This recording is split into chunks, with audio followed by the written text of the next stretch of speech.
श्री सच्चिदानंद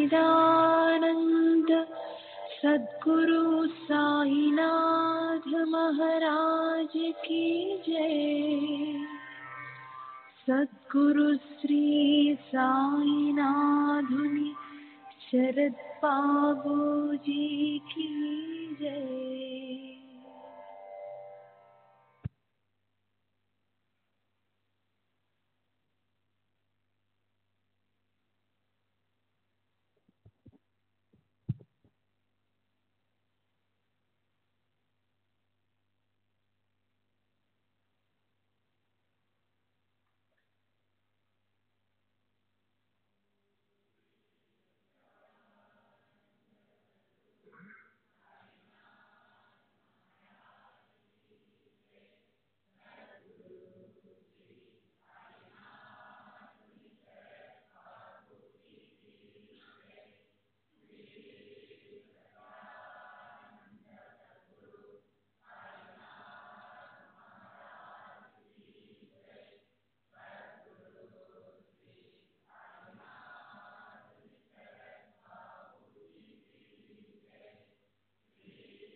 श्री सच्चिदानंद सद्गुरु साईनाथ महाराज की जय।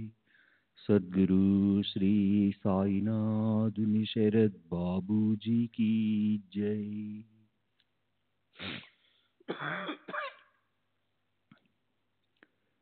శ్రీ సాయినాథాయ నమః. శ్రీ సాయి సచ్చరిత్రము 8వ అధ్యాయం. నిన్నటి తరువాయి బాబా సామాన్య ఫకీర్ వలె సంచరించుచున్నప్పటికీ వారెప్పుడునూ ఆత్మానుసంధానమునందే నిమగ్నులగుచుండిరి. దైవభక్తి గల పవిత్ర హృదయులు వారికి సదా ప్రీతిపాత్రులు. వారు సుఖములకు ఉప్పొంగువారు కారు, కష్టముల వలన కృంగిపోవారు కారు.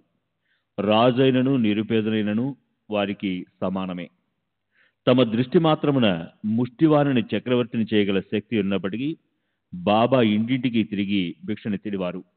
వారి భిక్ష ఇటితో చూతము. బాబా యొక్క భిక్షాటనము. షిరిడి జనులు పుణ్యాత్తులు. ఎందుకనగా వారి ఇండ్ల ఎదుటనే గదా బాబా భిక్షుకుని వలె నిలిచి, అమ్మా రొట్టె ముక్క పెట్టు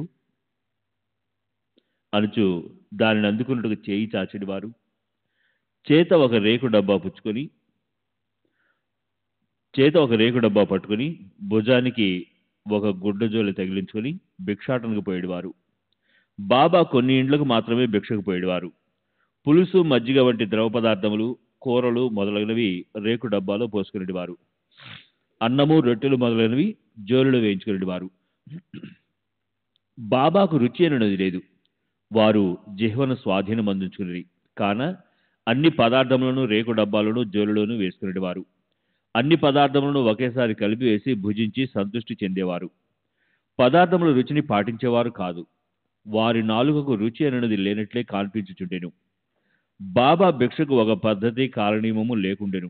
ఒక్కొక్క దినము కొన్ని ఇండ్ల వద్ద మాత్రమే భిక్ష చేసేవారు. ఒక్కొక్కసారి 12 సార్లు కూడా భిక్షకు వెళ్ళేవారు. భిక్షలో దొరికిన పదార్థములన్నింటినీ ఒక మట్టి పాత్రలో వేసేవారు. దానిని కుక్కలు, పిల్లులు, కాకులు విచ్చలవిడిగా తినుచుండేవి. వాటిని తరిమేవారు కారు. మసీదు తుడిచి శుభ్రం చేయు స్త్రీ 10-12 రొట్టె ముక్కలను నిరాటంకముగా తీసుకొని చుండేది.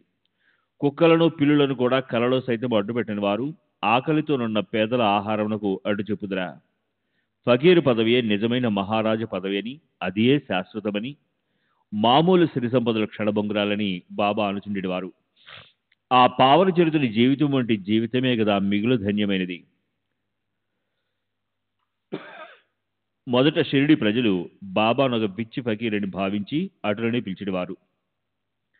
భోజనోపాధికై, రొట్టె ముక్కలకై గ్రామంలో భిక్షనెత్తి పొట్టబోసుకునే పేద ఫకీరన్న ఎవరికి గౌరవమేమి ఉండును? కానీ ఈ ఫకీరు పరమ విశాల హృదయుడు, ఉదారుడు, ధనాపేక్ష లేసమాత్రము లేని నిరాసక్తుడు. బాహ్య దృష్టికి వారు చంచలునిగాను స్థిరత్వం లేనివారుగాను కాన్పించినను లోన వారు స్థిరచిత్తులు. వారి చర్యలు అంతుబట్టనివి. ఆ కుగ్రామంలో కూడా బాబాను ఒక మహాత్ముగా గుర్తించి సేవించిన ధన్యజీవులు కొద్దిమంది గలరు. అట్టివారిలో ఒకరి వృత్తాంతం ఇక్కడ చెప్పబోచున్నాను. బైజాబాయి యొక్క ఎనలేని సేవ. తాత్యాగోజే పాటిల్ తల్లి పేరు బైజాబాయి.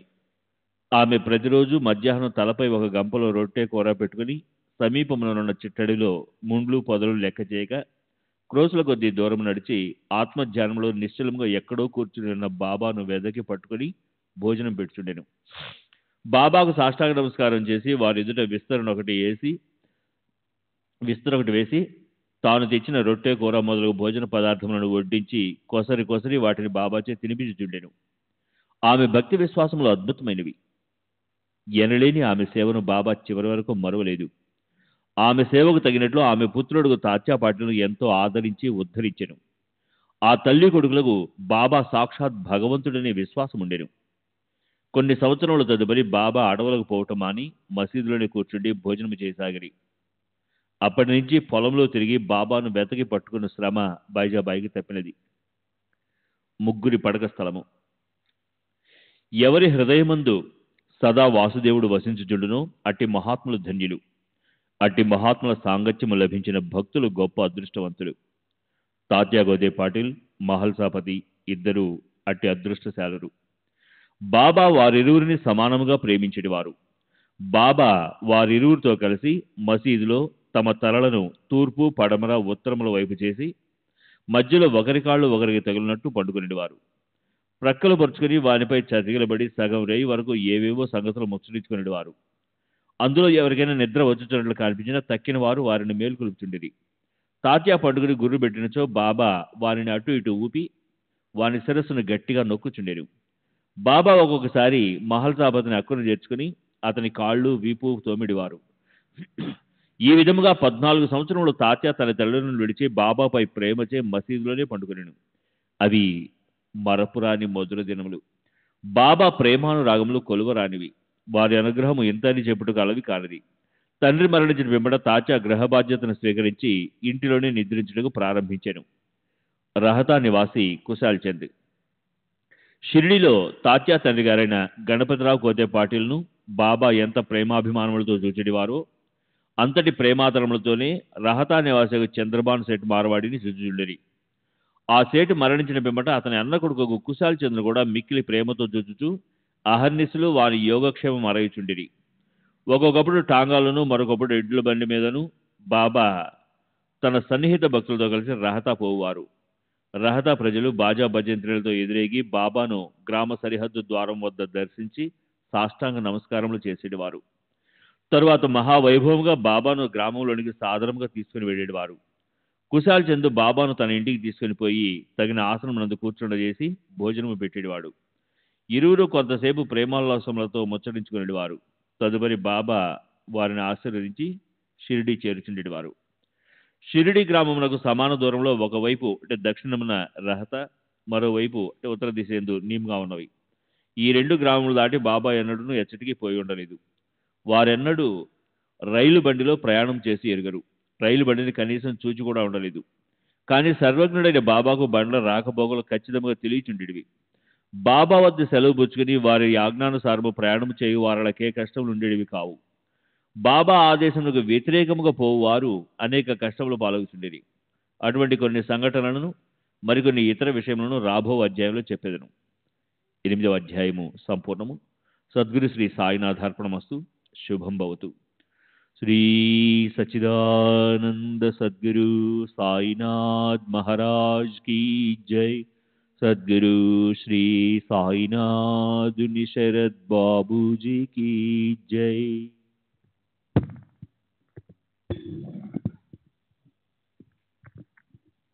శ్రీ సాయినాథాయ నమః. శ్రీ సాయి సచ్చరిత్రము 9వ అధ్యాయము. షిరిడి యాత్ర యొక్క లక్షణములు. తాత్యా కోతే పాటిల్ ఐరోపా దేశస్థుని ఉదాంతము. భిక్ష యొక్క ఆవశ్యకత. భక్తుల అనుభవములు. తర్కాడు కుటుంబము. ఆత్మారాముని భార్య. బాబాకు సంతుష్టిగా భోజనం పెట్టుట ఎట్లు. నీతి. షిరిడి యాత్ర యొక్క లక్షణములు.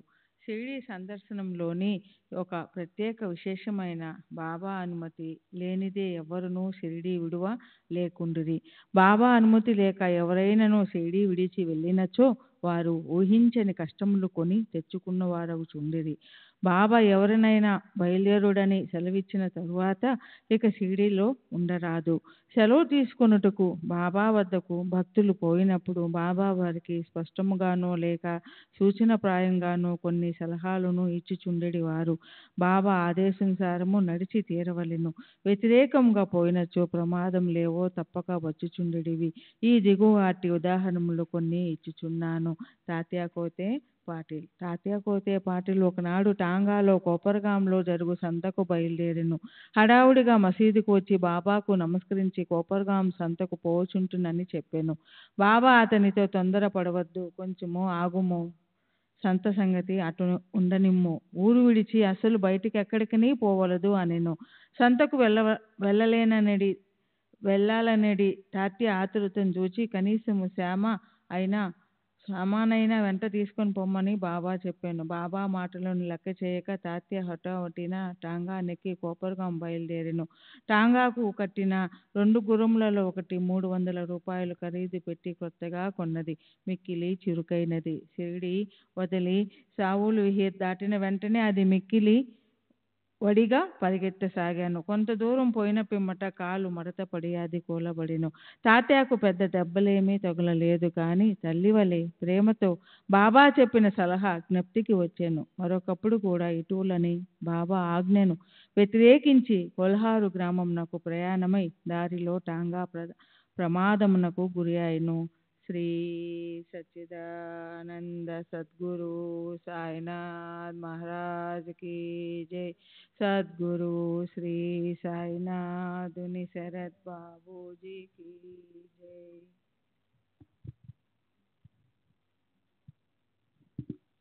ఐరోపా దేశస్థుని ఉదంతము. బొంబాయి నుండి ఐరోపా దేశస్థుడు ఏదో ఉద్దేశంతో బాబా దర్శనార్థం షిరిడి వచ్చును. తనతో నానాసాహెబ్ చందూర్కర్ వద్ద నుంచి తనను గురించిన ఒక పరిచయ పత్రం కూడా తెచ్చెను. అతని కొరకు ఒక ప్రత్యేక గుడారం వేసి అందులో సౌకర్యంగా బస ఏర్పాటు చేసిరి. బాబా ముందు మ్రోకరిల్లి వారి చేతిని ముద్దాడవలనను కోరికతో అతడు 3 సార్లు మసీదులో ప్రవేశింప యత్నించెను. కానీ బాబా అతన్ని మసీదులో ప్రవేశించుటకు నిషేధించెను. క్రిందుగా మసీదు ముందు గల బహిరంగావరణలో కూర్చుండే తమను దర్శించుకొని వచ్చినండ్రి. అతడు తనకు జరిగిన మర్యాదకు అసంతృప్తి పడి వెంటనే షిరిడీ విడవవలనని నిశ్చయించుకునెను. బాబా సెలవు పొందుటకు వచ్చెను. తొందరపడక మరుసటి దినము పొమ్మని బాబా చెప్పెను. తక్కిన వారు కూడా బాబా ఆదేశమును పాటించమని సలహా ఇచ్చిరి. ఆ సలహాలను ఖాతరు చేయక అతడు టాంగా నెక్కి షిరిడీ నుండి బయలుదేరెను. మొదట గుర్రములు బాగుగానే పరిగెత్తినవి. సావూల్ విహిర్ దాటిన కొద్దిసేపట్లో ఒక సైకిలు అతని టాంగాకి ఎదురు వచ్చును. దానిని చూచి గుర్రములు బెదిరినవి. టాంగా తలక్రిందులయ్యెను. ఆ పెద్ద మనిషి క్రింద పడి రోడ్డుపై కొంత దూరం ఏడ్వబడెను. ఫలితంగా గాయములు బాగు చేసుకున్నటకై గోపురగాంలో ఆసుపత్రి పాలయ్యెను. ఇటువంటి అనేక సంఘటనల మూలమున బాబా ఆజ్ఞను ధిక్కరించువారు ప్రమాదముల పాలగుదురనియు, బాబా ఆజ్ఞానుసారము పోవువారు సురక్షితంగా నుందురనియు జనులు గ్రహించిరి. భిక్ష యొక్క ఆవశ్యకత. బాబాయే భగవంతుడైనచో వారు భిక్షాటనచే జీవితమంతయు గడుపునేలా అను సందేహం చాలా మందికి కలగవచ్చును. దీనికి 1 భిక్షాటనం చేసి జీవించు హక్కు ఎవరికి కలదు? 2 పంచశూనములు వాని పోగొట్టుకున్న మార్గమేది అను 2 ప్రశ్నలకు వచ్చు సమాధానంతో సమాధానపడను. సంతానము, ధనము, కీర్తి సంపాదించుటంద అపేక్ష వదులుకొని సన్యాసించువారు భిక్షాటనచే జీవించవచ్చునని మన శాస్త్రములు ఘోషించుచున్నవి. వారు ఇంటి వద్ద వంట ప్రయత్నములు చేసుకుని తినలేరు. వారికి భోజనం పెట్టిట బాధ్యత గృహస్థులపై కలదు. సాయిబాబా గృహస్థుడు కారు, వానప్రస్థుడు కూడా కాదు. వారు అస్ఖలిత బ్రహ్మచారులు. బాల్యం నుంచి బ్రహ్మచర్యంనే అవలంబించుచుండ్రి. ఈ సకల జగతంతయు వారి గృహమే. ఈ జగతునకు వారు కారణభూతులు. వారిపై జగత్తు ఆధారపడి ఉన్నది. వారు పరబ్రహ్మ స్వరూపులు కాబట్టి వారికి భిక్షాటనం చేయు హక్కు సంపూర్ణంగా కలదు. పంచశూనములు వారిని తప్పించుకున్న మార్గంను ఆలోచింతుము. భోజన పదార్థం తయారు చేయుటకు గృహస్థులు 5 పనులు తప్పక చేయవలెను. అవేమన్నా 1 దంచుట లేక రుబ్బుట, 2 విసురుట, 3 పాత్రలు తోముట, 4 ఇళ్ళు ఊడ్చుట తుడుచుట, 5 పొయ్యి అంటించుట. ఈ 5 పనులు చేయనప్పుడు అనేక క్రిమికీటకాదులు మరణించుట తప్పదు. గృహస్థులు ఈ పాపములు అనుభవించవలెను. ఈ పాప పరిహారమునకు మన శాస్త్రములు 6 మార్గములు ప్రబోధించుచున్నవి. 1 బ్రహ్మయజ్ఞము, 2 వేదాధ్యయనము, 3 పితృయజ్ఞము, 4 దేవయజ్ఞము, 5 భూతయజ్ఞము, 6 అదితి యజ్ఞము. శాస్త్రములు విధించిన ఈ యజ్ఞములు నిర్వర్తించినచో గృహస్థులు మనసులు పాపరహితులములగును. మోక్ష సాధనకు, ఆత్మ సాక్షాత్కారముకు ఇవి తోడ్పడును. బాబా ఇంటింటికి వెళ్ళి భిక్ష అడగట్లో ఆ గృహస్థులకు వారు చేయవలసిన కర్మను బాబా జ్ఞప్తికి తెచ్చినట్లయింది. తమ ఇంటి గుమ్మం వద్దనే ఎంత గొప్ప ప్రబోధమును పొందిన షిరిడీ ప్రజలెంతటి ధన్యులు. శ్రీ సచ్చిదానంద సద్గురు సాయినాథ్ మహారాజ్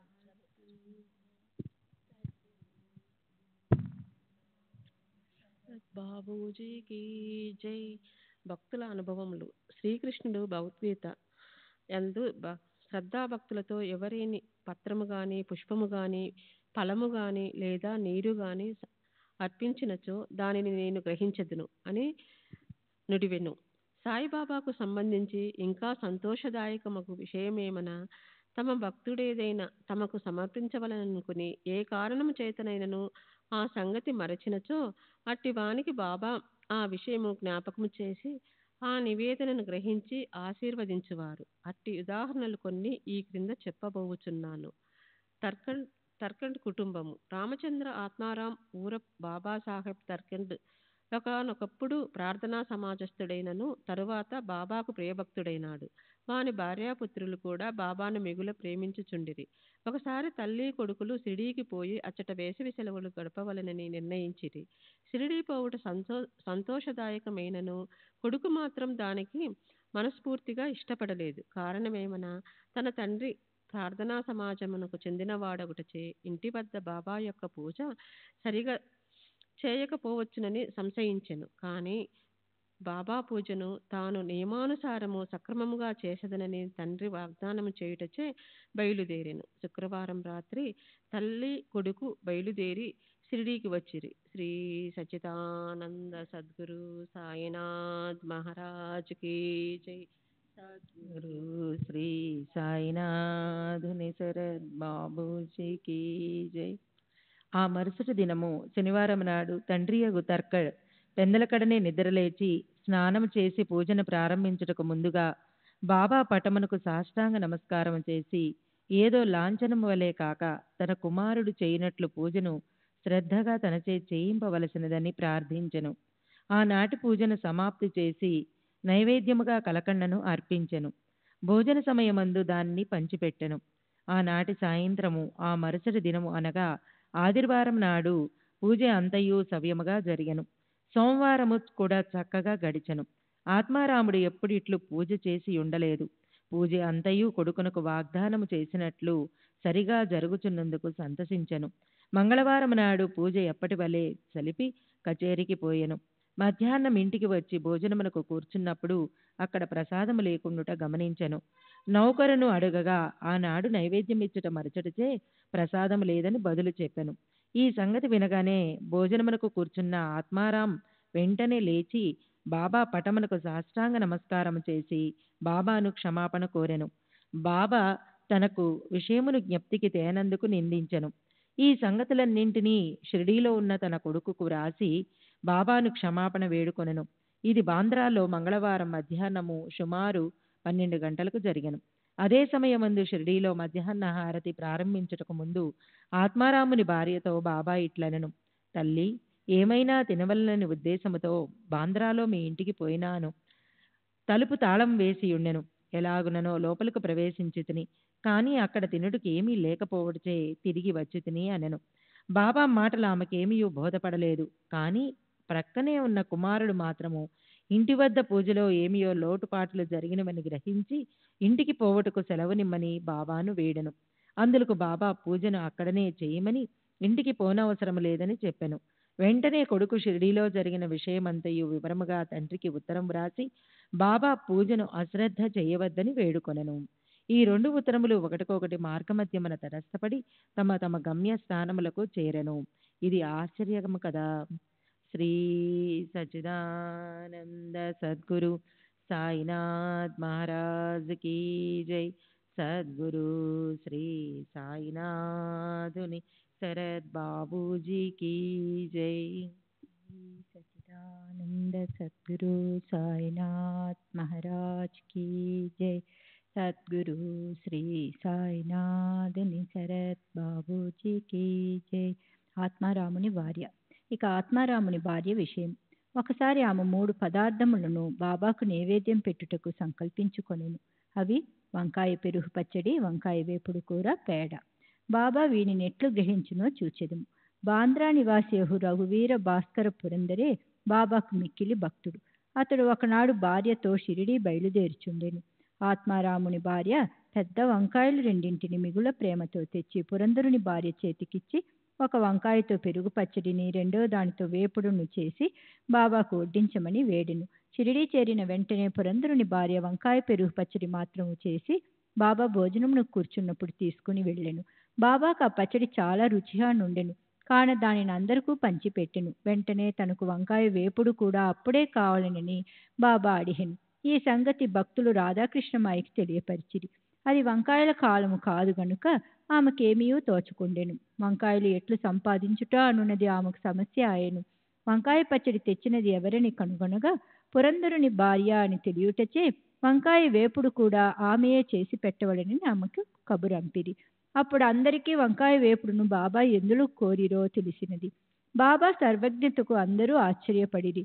1915 డిసెంబరులో గోవింద బలరాం మాన్కర్ అనువాడు షిరిడీకి పోయి తన తండ్రికి ఉత్తర క్రియలు చేయవలను అనుకొనెను. ప్రయాణమునకు పూర్వము ఆత్మారాముని భార్య వద్దకు వచ్చెను. ఆత్మారాం భార్య బాబా కొరకు ఏమైనా పంపవలను అనుకుని ఇల్లంతయు వెతికెను. కాని ఒక్క పేడ తప్ప ఏమీ కనిపించలేదు. ఆ పేడ కూడా అప్పటికే బాబాకు నైవేద్యముగా సమర్పింపబడి ఉండెను. తండ్రి మరణించుటచే గోవిందుడు విచారగ్రస్తుడై ఉండెను. కాని బాబా యందున్న భక్తి ప్రేమలచే ఆమె ఆ పేడను అతని ద్వారా పంపెను. బాబా దానిని పుచ్చుకొని తినునని నమ్మి ఉండెను. గోవిందుడు షిరిడీ చేరెను. బాబాను దర్శించెను. కాని పేడ తీసుకుని వెళ్ళుట మరచెను. బాబా అప్పటికి ఊరకుండెను. సాయంత్రం బాబా దర్శనమునకై వెళ్ళినప్పుడు కూడా అతడు పేడ తీసుకుని పోవటం మరచెను. అప్పుడు బాబా ఓపిక పట్టక తన కొరకు ఏమి తెచ్చినావని అడిగెను. ఏమీ తీసుకుని రాలేదని గోవిందుడు జవాబిచ్చెను. వెంటనే బాబా, నీవు ఇంటి వద్ద బయలుదేరినప్పుడు ఆత్మారాముని భార్య నా కొరకు నీ చేతికి మిఠాయి ఇవ్వలేదా అని అడిగెను. కుర్రవాడు ఇదంతా ఈ నెప్తికి తెచ్చుకుని సిగ్గుపడెను. బాబాను క్షమాపణ కోరెను. బసకు పరిగెత్తి పేడాను తెచ్చి బాబా చేతికిచ్చెను. చేతిలో పడిన వెంటనే బాబా దానిని గుటుక్కుని మ్రింగెను. ఇవ్విధముగా ఆత్మారాముని భార్య యొక్క భక్తిని బాబా ప్రీతిపూర్వకముగా స్వీకరించెను. నా భక్తులు నన్నెట్లు భావింతురో నేను వారిని ఆ విధముగానే అనుగ్రహింతును అను గీతావాక్యము నిరూపించెను. శ్రీ సచ్చిదానంద సద్గురు సాయినాథ్ మహారాజు కీ జై. సద్గురు శ్రీ సాయినాథుని శరత్ బాబూజీ కీ జై.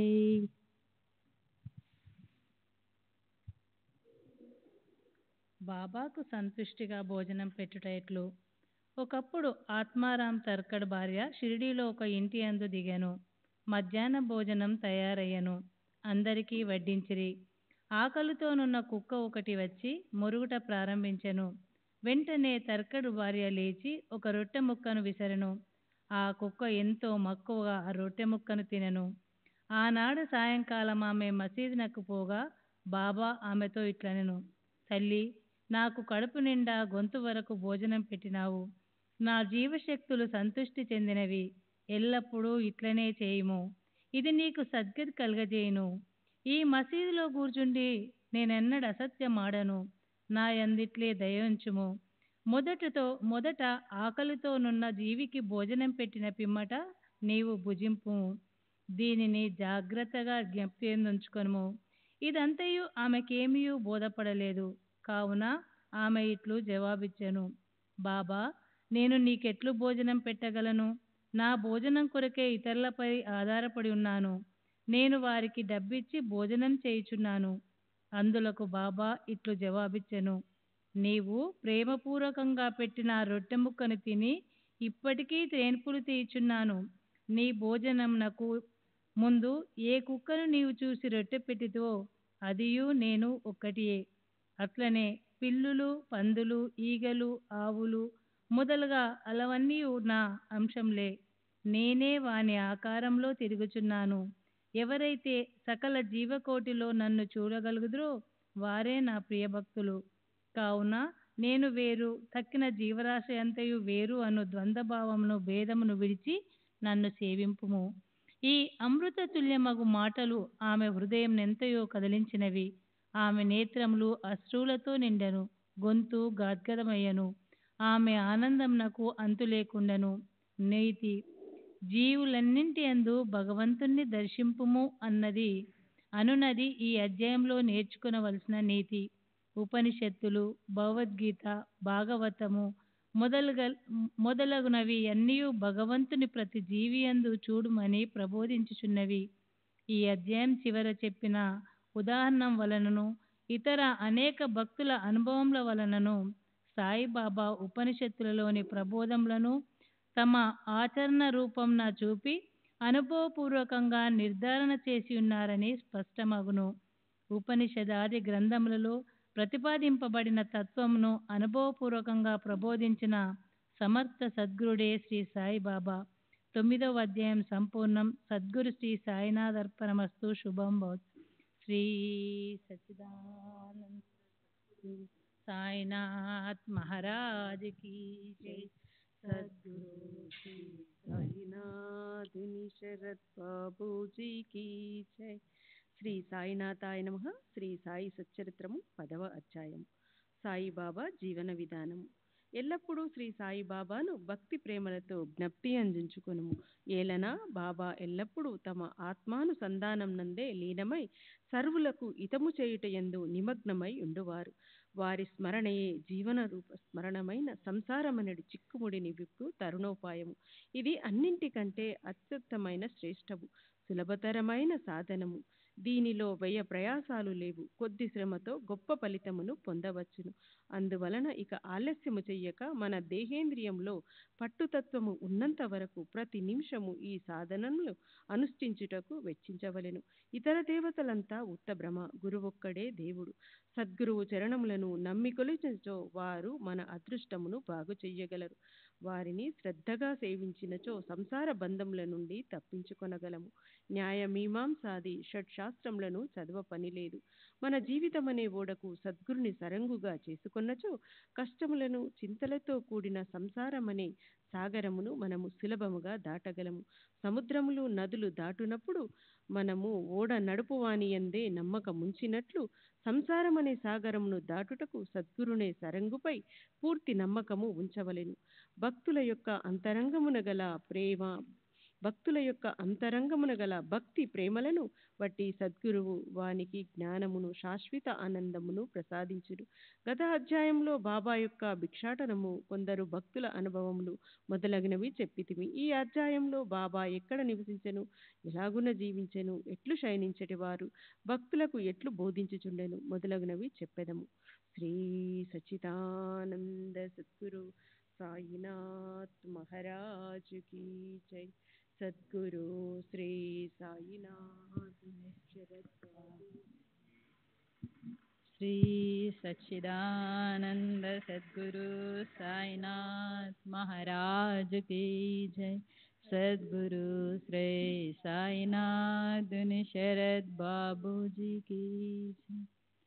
బాబా వారి శయనలీల. మొట్టమొదట బాబా ఎచ్చట పండుకొనుచుండెనో ఎట్లు పడుకొనుచుండెనో చూచెదము. ఒకసారి నానాసాహెబు డెంగలే సుమారు 4 మూరల పొడవు, 1 జానెడు వెడల్పు గల ఒక కర్ర బల్లను బాబా పడకకని తెచ్చెను. ఆ బల్లను నేలపై వేసుకుని పడుకొనుటకు మారుగా బాబా దానిని మసీదు యొక్క దూలములకు ఊయలవలే వ్రేలాడున్నట్లు చినిగిన పాత గుడ్డ పీలికలతో కట్టి దానిపై పండుకొన మొదలెడెను. గుడ్డ పీలికలు పలుచనివి, ఏమాత్రము బలమైనవి కావు. అవి ఆ కొయ్య బల్ల యొక్క బరువును మోయుటయే గగనము. ఇంకా బాబా యొక్క బరువును కూడా కలిపి అవి ఎట్లు భరించుచుండెననున్నది ఆశ్చర్య వినోదములకు హేతువయ్యెను. ఆ పాత గుడ్డ పీలికలు అంత బరువును మోయగలుగుట నిజముగా బాబా లీలయే. బాబా ఈ బల్ల యొక్క 4 మూలలయందు 4 దీపపు ప్రమిదలుంచి రాత్రి అంతయు దీపములు వెలిగించుచుండిరి. ఇది ఏమి చిత్రము! బల్లపై ఆజానుబాహువగు బాబా పండుకొనుటకే స్థలము చాలనప్పుడు దీపములు పెట్టుటకు జాగా ఎక్కడిది? బాబా బల్లపై పండుకొనిన ఆ దృశ్యమును దేవతలు సహితము చూచి తీరవలసినదే. ఆ బల్లపైకి బాబా ఎట్లు ఎక్కుచుండెను, ఎట్లు దిగుచుండెను అనునవి అందరకు ఆశ్చర్యము కలిగించుచుండెను. అనేక మంది ఉత్సుకతతో బాబా బల్లపైకి ఎక్కుట దిగుట గమనించుటకై కనిపెట్టుకొని ఉండేడివారు. కానీ బాబా ఎవరికి ఆ వైనము అంతు తెలియనివ్వలేదు. ఆ వింత చూచుటకు జనులు గుంపులు గుంపులుగా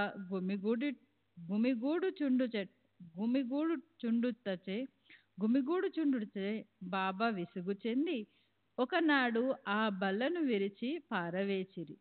అష్టసిద్ధులు బాబా ఆధీనములు. బాబా వానిని అపేక్షించలేదు, వాని కొరకు ఈ అభ్యాసములు చెయ్యలేదు. వారు పరిపూర్ణులు గనుక సహజముగానే అవి వారికి సిద్ధించెను. బ్రహ్మము యొక్క సగుణావతారము. సాయిబాబా 3.5 మూరల మానవ దేహముతో కనిపించినను వారు సర్వ హృదయాంతరస్థులు. అంతరంగమున వారు పరమ నిరీహులు, నిస్పృహులైనప్పటికీ బాహ్యమునకు లోకహితము కోరువానిగా గనిపించువారు. అంతరంగమున వారు మమకార రహితులైనప్పటికీ బాహ్య దృష్టికి మాత్రము తమ భక్తుల యోగక్షేమముల కొరకు ఎంతయో తాపత్రయపడుతున్న వారి వలె కనిపించెడివారు. వారి అంతరంగము శాంతికి ఉనికి పట్టైనను బయటకు చంచల మనస్కుని వలె కనిపించుచుండెను. లోపల పరబ్రహ్మ స్థితి అందున్నప్పటికీ బయటకు దయ్యము వలె నటించుచుండెడివారు. లోపల అద్వైతి అయినను బయటకు ప్రపంచమునందు తగులుకొనిన వాని వలె కనిపించుచుండెను. ఒక్కొక్కప్పుడు అందరినీ ప్రేమతో చూచెడివారు, ఇంకొకప్పుడు వారిపై రాళ్ళు విసురుచుండిరి. ఒక్కొక్కప్పుడు వారిని తిట్టుచుండిరి, ఇంకొకప్పుడు వారిని ప్రేమతో అక్కున చేర్చుకొని ఎంతో నెమ్మదితోనూ శాంతముతోనూ ఓరిమితోనూ సంయమముతోనూ వ్యవహరించుచుండెడివారు. బాబా ఎల్లప్పుడూ ఆత్మానుసంధానమునందే మునిగియుండెడివారు. భక్తులపై కారుణ్యమును చూపుచుండెడివారు. వారెల్లప్పుడూ ఒకే ఆసనమందు స్థిరముగా ఉండెడివారు. వారెక్కడకు ప్రయాణములు చేసేడివారు కాదు. చిన్న చేతికర్ర సటకాయే వారు సదా ధరించెడి దండము. చింతారహితులై ఎప్పుడూ శాంతముగా నుండేవారు. సిరి సంపదలు గాని కీర్తి ప్రతిష్టలు గాని లక్ష్యపెట్టక భిక్షాటనముచే నిరాడంబరులై జీవించెడివారు. అట్టి పావన జీవనులు వారు. ఎల్లప్పుడూ బాబా అల్లా మాలిక్, భగవంతుడే యజమాని అని అనడివారు. భక్తులయందు అవిచ్ఛిన్నమైన పరిపూర్ణ ప్రేమానురాగాలను కలిగి ఉండెడివారు. ఆత్మజ్ఞానమునకు ఆయన గని, దివ్యానందమునకు వారు ఉనికి పట్టు. సాయిబాబా యొక్క దివ్య స్వరూపము అట్టిది. ఆద్యంతములు లేనట్టిది, అక్షయమైనట్టిది, భేదరహితమైనట్టిది, విశ్వమంతయు ఆవరించినట్టిది అయిన ఆ పరబ్రహ్మ తత్వమే సాయిబాబాగా అవతరించినది.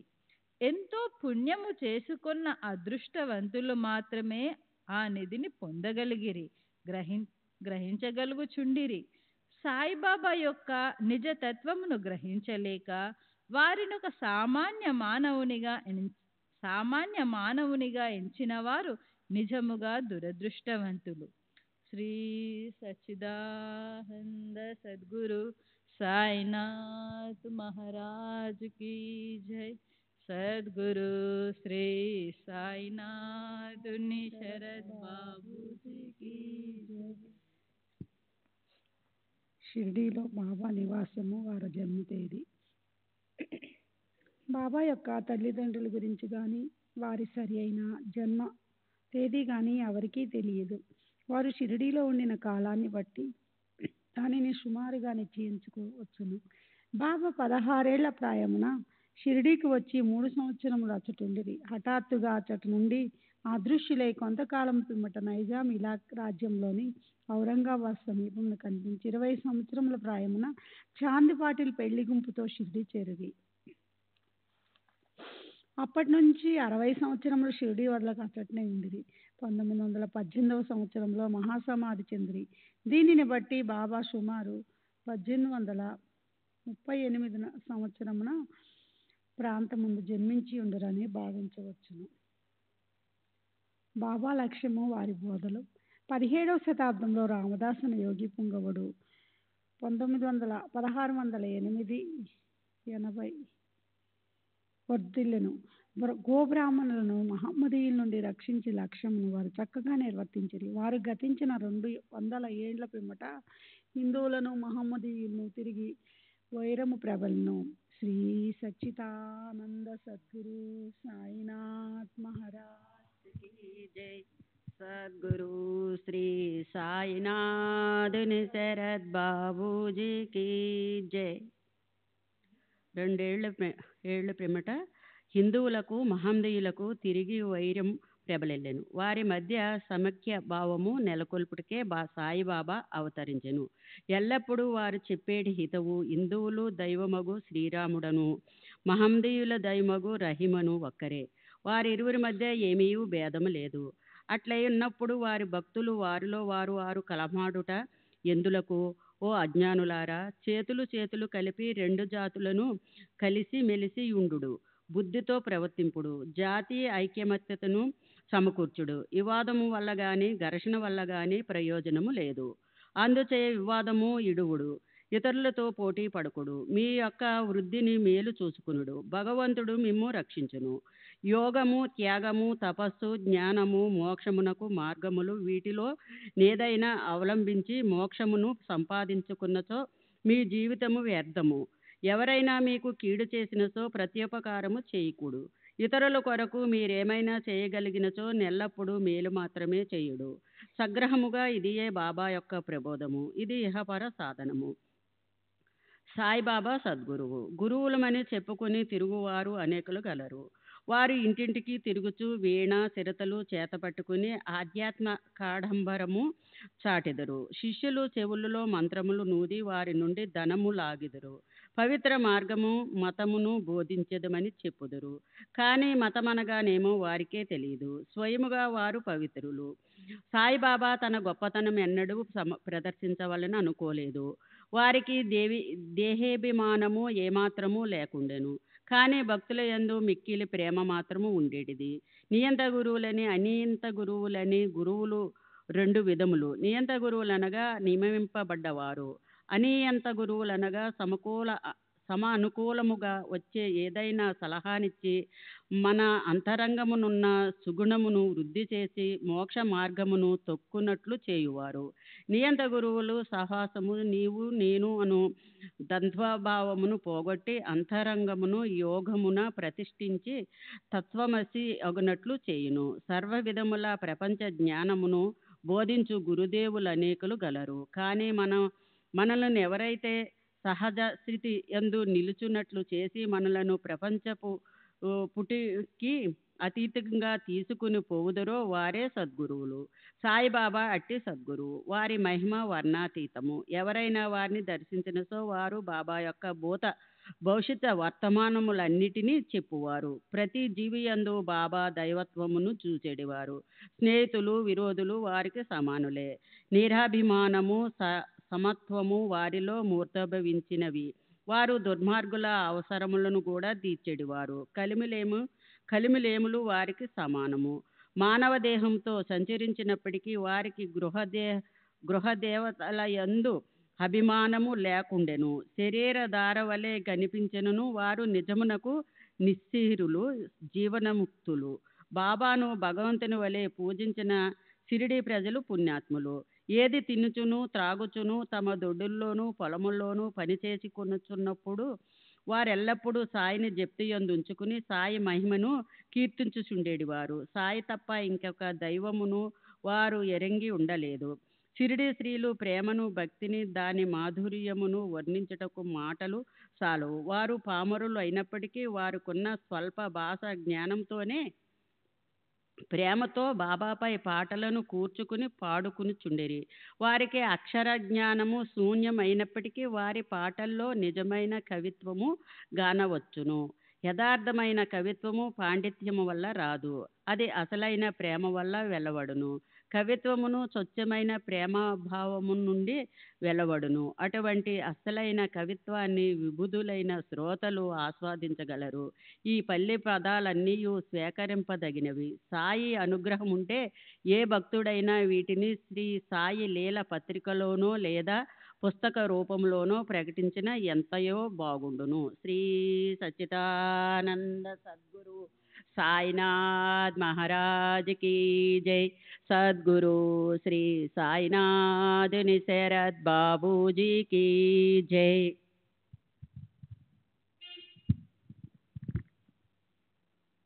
శ్రీ సాయినాథాయ నమః. బాబావారి అనుకువ. భగవంతునికి 6 లక్షణములు గలవు. 1 కీర్తి, 2 ధనము, 3 అభిమానము లేకుండుట, 4 జ్ఞానము, 5 మహిమ, 6 ఔదార్యము. ఈ గుణములన్నీ బాబాలో నుండెను. భక్తుల కొరకు మానవ రూపమున అవతరించిన భగవత్తత్వమే సాయిబాబా.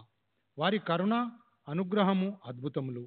వారే కరుణతో భక్తులను తమ వద్దకు చేర్చుకొనకుండునా వారి మహత్యమును తెలుసుకొనగల శక్తి ఎవరికీ గలదు.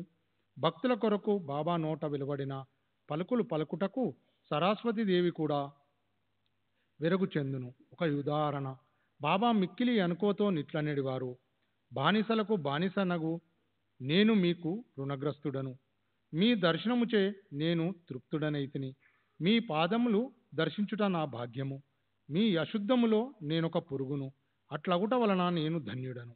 ఏమి వారి అనుకువ? బాబా యొక్క ఈ వాక్యములను ప్రచురించుట ద్వారా బాబాను కించపరిచితనని ఎవరైనా ఎననచో ఈ నా అపరాధమునకు బాబాను క్షమాపణ కోరెదను తప్ప పరిహారార్థమై బాబా నామజపము చేసేదను. బాహ్య దృష్టికి బాబా ఇంద్రియ విషయముల అనుభవించు వాని వలె కనిపెట్టినను బూతులతో వారికి ఏమాత్రము అభిరుచి ఉండేది కాదు. అసలు ఇంద్రియానుభవముల సృహే వారికి లేకుండెను. వారు భుజించుచున్నప్పటికీ దేని యందు వారికి రుచి ఉండేది కాదు. వారు ప్రపంచమును చూచుచున్నట్లు కనిపించినను వారికి దాని అందే మాత్రము ఆసక్తి లేకుండెను. కామమన్నచో వారు హనుమంతుని వలె యస్కతిల బ్రహ్మచారిలు. వారికి దేనియందు మమకారము లేకుండెను. వారు శుద్ధ చైతన్య స్వరూపులు. కోరికలు, కోపము మొదలగు భావ వికారములు శాంతించి స్వస్థము చెందెడి విశ్రాంతి ధామము. వేయేల వారు విరాగులు, ముక్తులు, పరిపూర్ణులు. దీనిని వివరించుటకు ఒక ఉదాహరణము నానావళి. షిరిడిలో విచిత్ర పురుషుడొకడుండెను. అతని పేరు నానావళి. అతడు బాబా విషయములను పనులను చక్కబెట్టుచుండువాడు. ఒకనాడతడు బాబా వద్దకు పోయి బాబాను వారి గద్దె ఆసనము నుండి లేవవలసినదని, దానిపై తాను కూర్చుండేవలనని తనకు బుద్ధి పుట్టినదని అనెను. వెంటనే బాబా లేచి గద్దెను ఖాళీ చేసెను. నానావళి దానిపై కొంతసేపు కూర్చుండి లేచి బాబాను తిరిగి కూర్చొనుమనెను. బాబా తన గద్దెపై కూర్చొనను. నానావళి బాబా పాదములకు సాష్టాంగ నమస్కారము చేసి వెళ్ళిపోయెను. తన గద్దె మీద నుండి దిగుపొమ్మనినను దానిపై ఇంకొకరు కూర్చొనినను బాబా ఎట్టి అసంతృష్టి వెళ్ళిబుచ్చలేదు. బాబాను నానావళి ఎంతగా ప్రేమించువాడనినా అతడు బాబా మహాసమాధి చెందిన 13వ నాడు దేహత్యాగము చేసెను. మహాత్ముల కథ శ్రవణము, వారి సాంగత్యమే అతి సులభ మార్గము. సాయిబాబా సామాన్య మానవుని వలె నటించినప్పటికీ వారి చర్యలను బట్టి వారు అసాధారణ బుద్ధి కుశలతలు కలవారని తెలియవచ్చును. వారు చేయునదంతయు తమ భక్తుల మేలు కొరకే.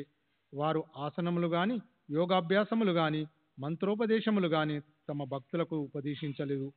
తెలివితేటలను పక్కకు పెట్టి సాయి సాయి అను నామమును మాత్రము జ్ఞప్యందుంచుకొనుమనేది. అట్లు చేసినచో వారు సర్వ బంధముల నుండి విముక్తులై స్వాతంత్రము పొందెదరని చెప్పిరి. పంచాగ్నుల నడుమ కూర్చునుట, యాగములు చేయుట, మంత్రజపము చేయుట, అష్టాంగ యోగములు మొదలగునవి బ్రాహ్మణులకే వీలుపడును. తక్కిన వర్ణముల వారికి అవి ఉపయుక్తములు కావు. ఆలోచించుటే మనస్సు యొక్క పని. అది ఆలోచించకుండా యొక్క నిమిషమైనా నుండలేదు. దానికి ఏదైనా ఇంద్రియ విషయము జ్ఞప్తికి తెచ్చినచో దానినే చింతించుచుండును. గురువును జ్ఞప్తికి తెచ్చినచో గురువునే చింతించుచుండును. మీరు సాయిబాబా యొక్క గొప్పతనమును, వైభవమును శ్రద్ధగా వింటిరి. ఇదియే వారిని జ్ఞప్తించుకున్నటకు సహజమైన మార్గము. ఇదియే వారి పూజయు కీర్తనయు. మహాత్ముల కథలను వినుట పైన చెప్పిన ఇతర సాధనముల వలె కష్టమైనది కాదు. ఇది మిక్కిలి సులభ సాధ్యమైనది. వారి కథలు సంసారమునందు గల భయములన్నింటినీ పారద్రోలి పారమార్థిక మార్గముకు తీసుకొని పోవును. కావున మహాత్ముల చరిత్రను శ్రవణము చేయుడు, వానినే మననము చేయుడు, వానిలోని సారాంశమును జీర్ణించుకొనుడు.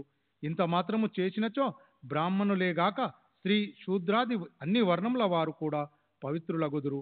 ప్రాపంచిక బాధ్యతలందు తగులుకొని ఉన్నను మీ మనస్సును సాయిబాబా కర్పింపుడు, వారి కథలను వినుడు. వారు తప్పక మనలను అనుగ్రహించగలరు. ఇది మిక్కిలి సులభోపాయము.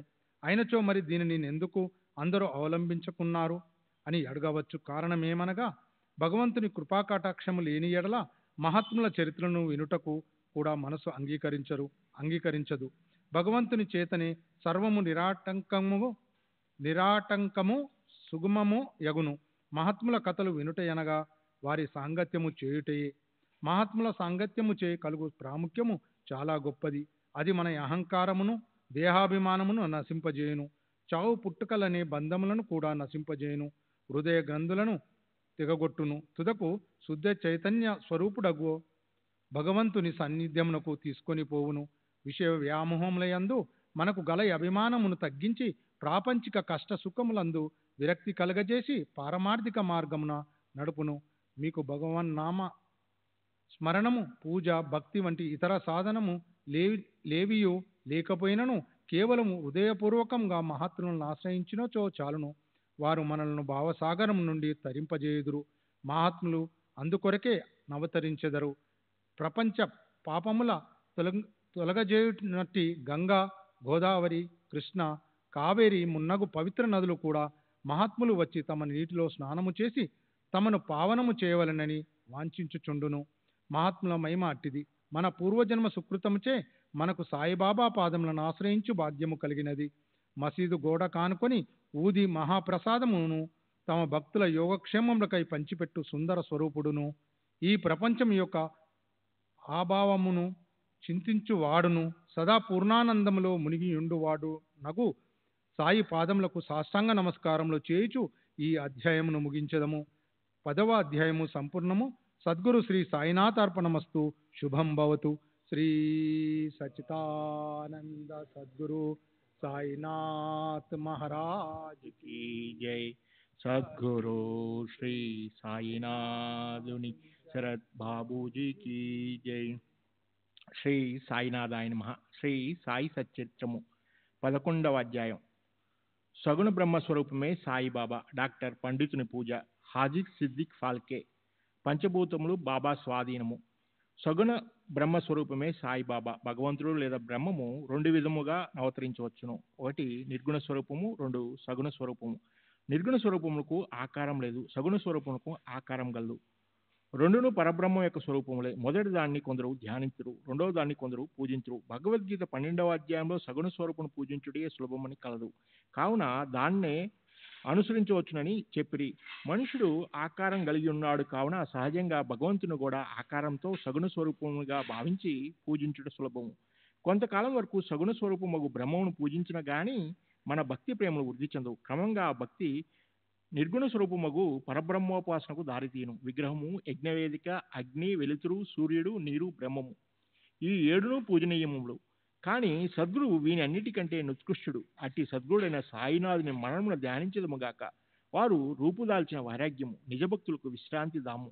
వారి వాక్కుల యందు మనకు గల భక్తియే ఆసనముగా, మన కోరికలన్నీ విసర్జించుటే పూజా సంకల్పంగా చేసి వారిని ఉపాసింతుముగాక. కొందరు సాయిబాబా యొక్క భగవద్భక్తులెందరు, కొందరు మహాభాగవతులందరూ. కానీ మాకు మాత్రం బాబా సాక్షాత్ భగవంతుని అవతారమే. వారు క్షమశీలురు, క్రోధరహితులు, రుజువర్తనులు, శాంతమూర్తులు, నిశ్చలులు, నిత్య సంతృష్టులు. శ్రీ సాయిబాబా ఆకారంతో కనిపించినప్పటికీ వాస్తవమునకు వారు నిరాకార స్వరూపులు, నిర్వికారులు, నిస్సంగులు, నిత్యాముక్తులు. గంగానది సాగర సంగము చేయుబోవుటకు ముందు దారిలో తాపార్తులను చల్లదానాన్నిస్తూ, చెట్లు చేమలకు జీవాన్నిస్తూ, ఎందరో దాహార్తుల దాహాన్ని తీర్చుచూ సాగిపోతున్నట్లే సాయిబాబా వంటి మహాత్ములు తమ జీవన గమనంలో జనులకు సుఖశాంతులను ప్రసాదించుతూ జగత్తును పావనం చేస్తున్నారు. భగవద్గీత యందు శ్రీకృష్ణుడు మహాత్ములు తన ఆత్మయనియు తన సజీవ ప్రతిమయనియు తానే వారనియు వారే తాననియు నుడియున్నాడు. వర్ణింపనలవి కాని ఆ సచ్చిదానంద స్వరూపమే షిరిడీలో సాయిబాబా రూపమున అవతరించను. శృతులు బ్రహ్మమును ఆనంద స్వరూపంగా వర్ణించుచున్నవి. తైత్రీయోపనిషత్తు. ఈ సంగతి పుస్తకంలో చదువుచున్నాము. కానీ భక్తులు ఈ ఆనంద స్వరూపమును షిరిడీలో అనుభవించరి.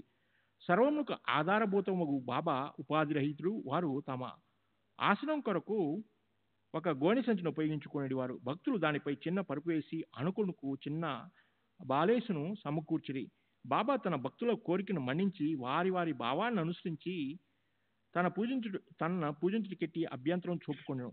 కొందరు చామరముతోనూ, కొందరు విసనకర్రలతోనూ విసురుచుండ్రి, కొందరు సంగీత వాద్యము మోగించుచుండ్రి, కొందరు వారికి ఆర్ఘ్యపాద్యము సమర్పించుచుండ్రి, కొందరు వారికి చందనము అత్తరు పోయిచుండ్రి, కొందరు తాంబూలములు సమర్పించుచుండ్రి, కొందరు నైవేద్యం సమర్పించుచుండ్రి. షిరిడీలో నివసించున్నట్లు కనిపించినప్పటికీ వారు సర్వాంతర్యామి. ఎక్కడ చూసిన వారే ఉండువారు. భక్తులు బాబా యొక్క సర్వాంతర్యామిత్యమును ప్రతిరోజు అనుభవించుండేవారు. సర్వాంతర్యామియగు ఆ సద్గురుమూర్తికి మా వినయపూర్వక సాష్టాంగ నమస్కారములు. డాక్టర్ పండితుని పూజ. తాత్యా సాహిబ్ నూల్కర్ మిత్రుడైన డాక్టర్ పండిత్ ఒకసారి బాబా దర్శనంకై షిరిడీకి వచ్చెను. బాబాకు నమస్కరించిన పిమ్మట ఆ మసీదులో కొంతసేపు కూర్చుండెను. అతన్ని దాదా కేల్కర్ వద్దకు పొమ్మని బాబా చెప్పెను. డాక్టర్ పండిత్ అటులనే దాదా భట్ వద్దకు పోయెను.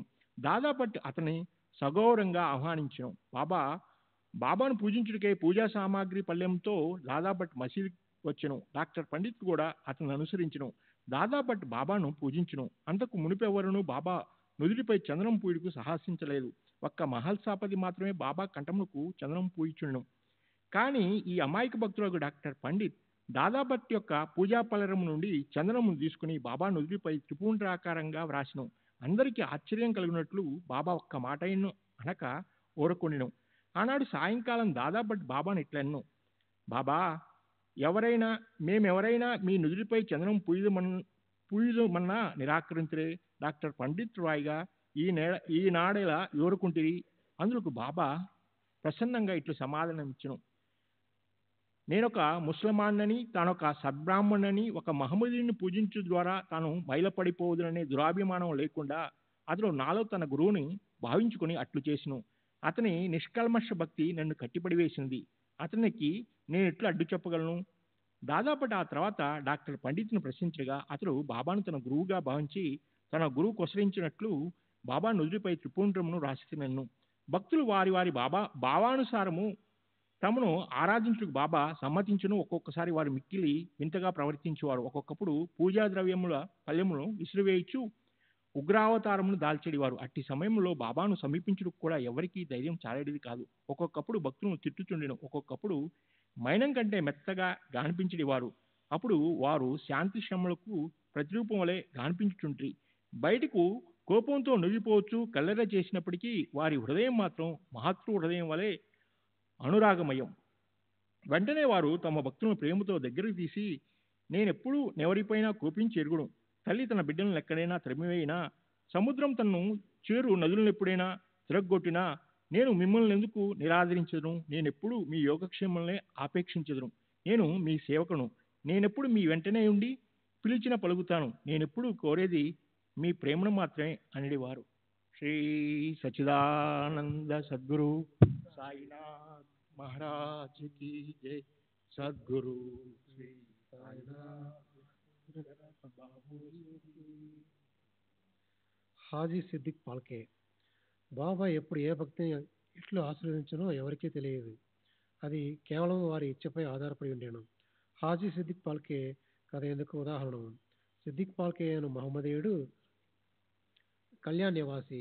మక్కా మదీనా యాత్రలు చేసిన పిమ్మట షిరిడీ చేరను. అతడు చావడి ఉత్తర భాగమున బస చేసెను. 9 నెలలు షిరిడీలో ఉన్నను. బాబా వారిని మసీదులో పాదం పెట్టనివ్వలేదు. అతడు మసీదు ముందున్న ఖాళీ జాగాలో కూర్చుంటాను. పాల్కే మిక్కిలి నిరాశ నిస్పృహలకు లోనయ్యను. ఏమి చేయుటకు అతనికి తోచుకుంటాను. నిరాశ చెందవద్దని నందీశ్వరుని ద్వారా వెళ్ళిన శివుడు ప్రసన్నుడైనట్లు మాధవరావు దేశపాండే శ్యామ ద్వారా బాబా వద్దకు వెళ్ళిన అతని మనోరథము సిద్ధించుననియు కొందరు భక్తులు అతనికి సలహానిచ్చిరి. అటులేయని తన తరపున బాబాతో మాట్లాడమని శ్యామను పాల్కే వేడుకొనును. శ్యామ అందులకు సమ్మతించి ఒకనాడు సమయం కనిపెట్టి బాబాతో ఇట్లనను, బాబా, ఆ ముదుసలి హాజీని మసీదులో కాలు పెట్టనీయ వేళ ఎంతో మంది వచ్చి నిన్ను దర్శించి పోవుచున్నారు. ఆ హాజీని మాత్రం ఎందుకు ఆశీర్వదించవు? దానికి బాబా ఇట్లని జవాబిచ్చెను, శ్యామ, ఇటువంటి విషయాలలో నీవింకా పసివాడవు. నీకవన్నీ అర్థం కావు. అల్లా ఎప్పుకొనొచ్చో నేనేమి చేయగలను? అల్లామియా కటాక్షం లేనిచో ఈ మసీదులో పాదము పెట్టగలవారెవరు? సరే, నీవు వాని వద్దకు పోయి వారిని బారవి బావి వద్దనున్న ఇరుకు కాలిపాటకు రాగలడేమో అడుగుము. శ్యామ పోయి హాజీని ఆ విషయం అడిగి తిరిగి బాబా వద్దకొచ్చి హాజీ అందులకు సమ్మతించనని చెప్పాను.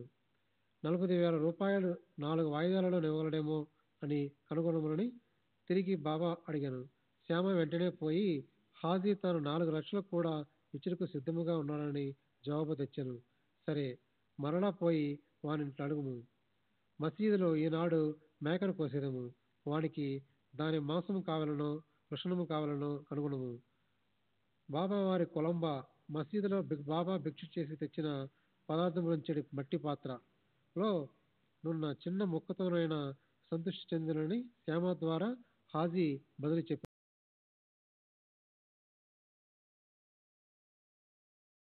విసిరివైచి తిన్నగా శ్రీ సచ్చిదానంద సద్గురు సాయినాథ్ మహారాజ్ की जय सद्गुरु श्री साईनाथ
श्री सच्चिदानंद सद्गुरु साईनाथ महाराज की जय।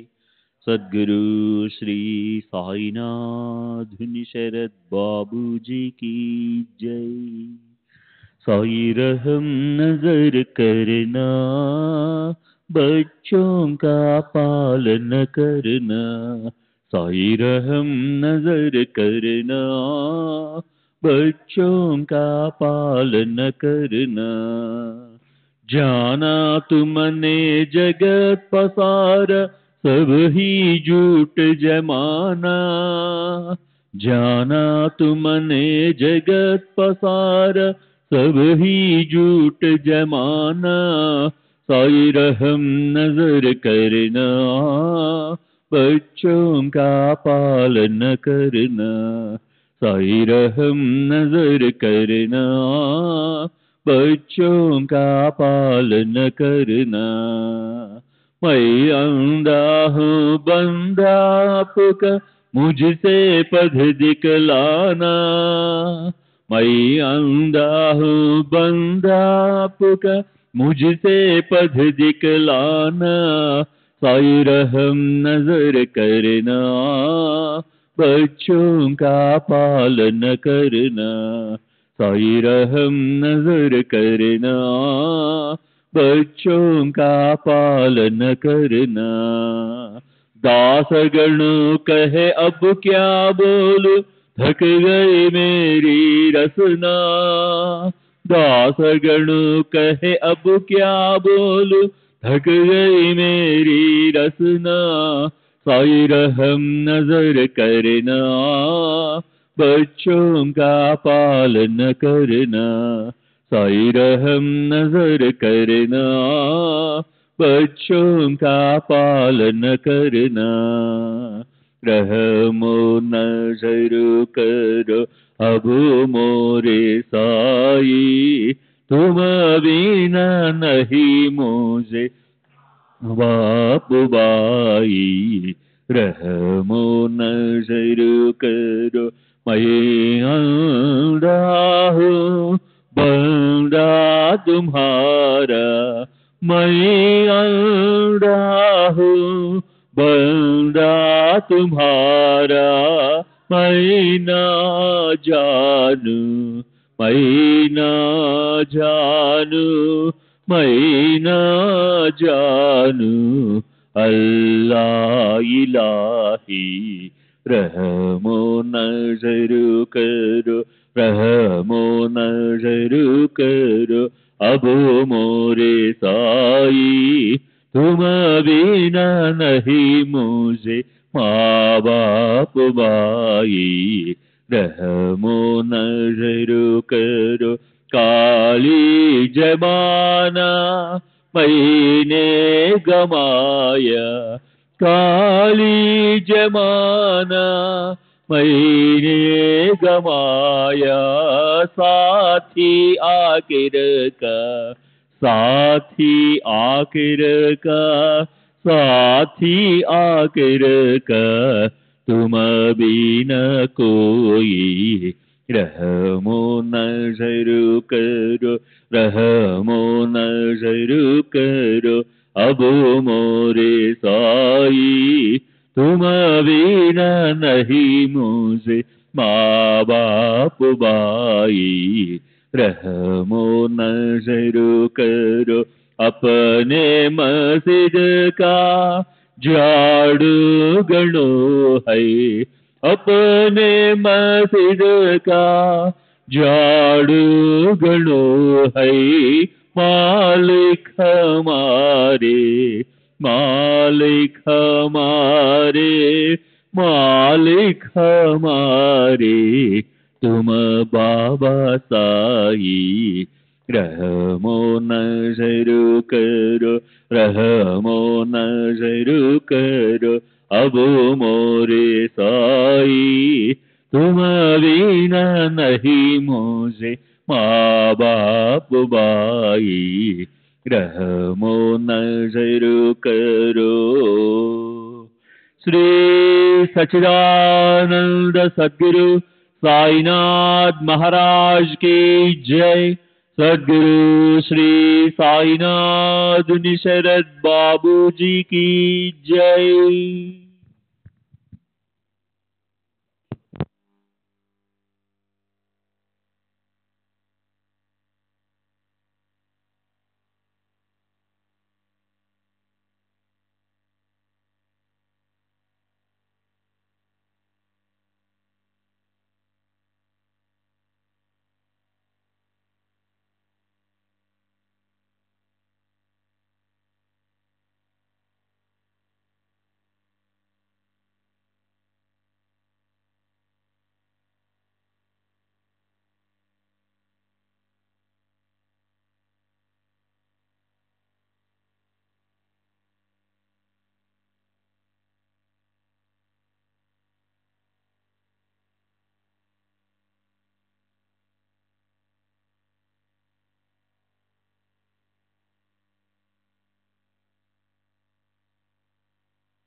श्री सच्चिदानंद सद्गुरु साईनाथ महाराज की जय। सद्गुरु श्री साईनाथुनि शरद बाबू जी की जय।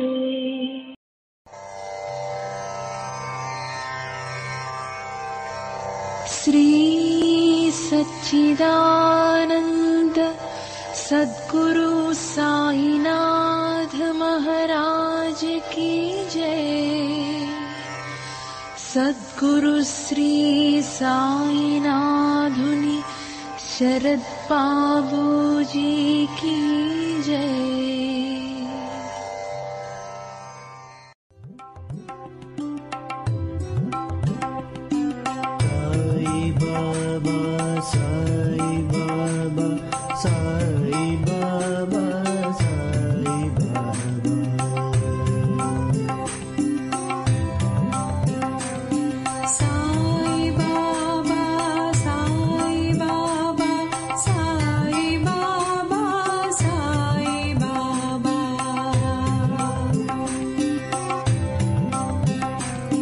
Sai Baba